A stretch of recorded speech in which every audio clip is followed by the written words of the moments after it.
President, up to 5 minutes. Members, I'm having distributed to the body a graph that shows the number of nurse practitioners, the number of physician's assistants, and the number of physicians that have increased over the last 12 years to give you an idea of our healthcare population and how those providers are increasing over time. And if you'll look at this graph, you can see that there is a tremendous spike back in 2016 in nurse practitioners. And in fact, since that time, there's been a 244.3% increase in nurse practitioners. The following year, you see a spike in the number of physician's assistants.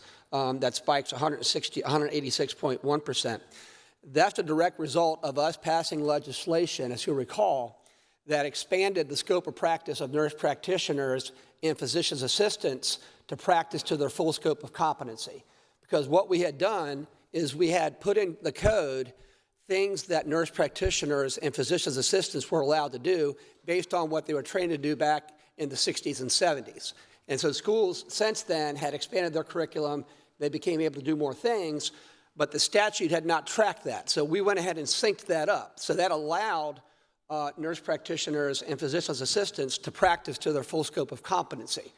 What we also did in that legislation, both with the nurse practitioner and physician's assistants, is we removed a 45-mile radius requirement. What we used to have in the code that nurse practitioners and physician's assistants, even practicing within their scope of competency, could not provide care outside of a 45-mile radius of where a physician was physically located that was supervising.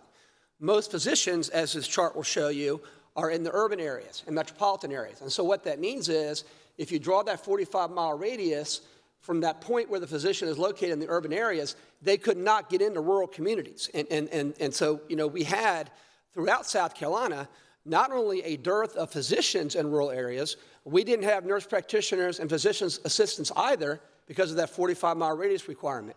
We did away with that as well in those bills that we passed several years ago.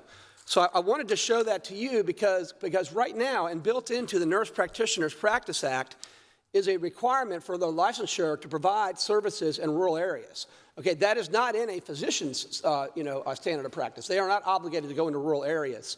So I say all that to say this.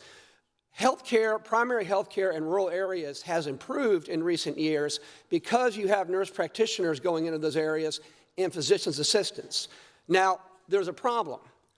With the number of nurse practitioners that has increased as dramatically as it has, and physician's assistants having increased as dramatically as it has, they're having difficulty finding collaborating physicians, okay? Because right now, even though they're practicing within their scope of competency, they're practicing within what they're trained to do, they have to have a collaborating physician that, quote, supervises them. And the physician is only allowed to have 6 PAs and NPs combined at one time. Okay, so there is difficulty in these nurse practitioners and PAs being able to find a collaborating physician, okay, which means they can't practice.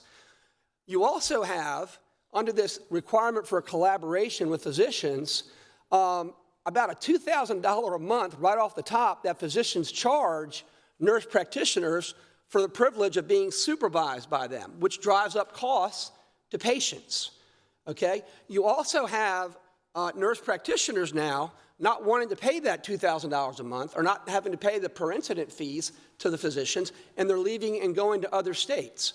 What 27 other states have done to confront this is they have said that nurse practitioners, as long as they're practicing within their scope of competency, can provide those services without having to join a collaboration with a physician that, quite frankly, isn't supervising at all. I mean, the physician is just signing on to an agreement. So I have filed a bill, S45, to make us the 28th state that allows nurse practitioners to practice without having to have that collaboration.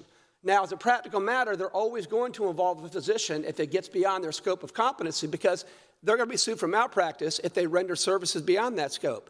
But if they're practicing within that scope, I really don't see any need whatsoever for them to have this collaboration with a physician, given the dearth of physicians, and they're increasingly not available, given the amount of money physicians charge for the privilege of having a nurse signing on with them, and with nurse practitioners increasingly going to other states where they can practice independent authority within their scope. So I would encourage you to take a look at S45. take a look at what nurse practitioners have done in terms of providing health care in our rural communities, and I would welcome you to co-sponsor it. Thank you, Mr. President.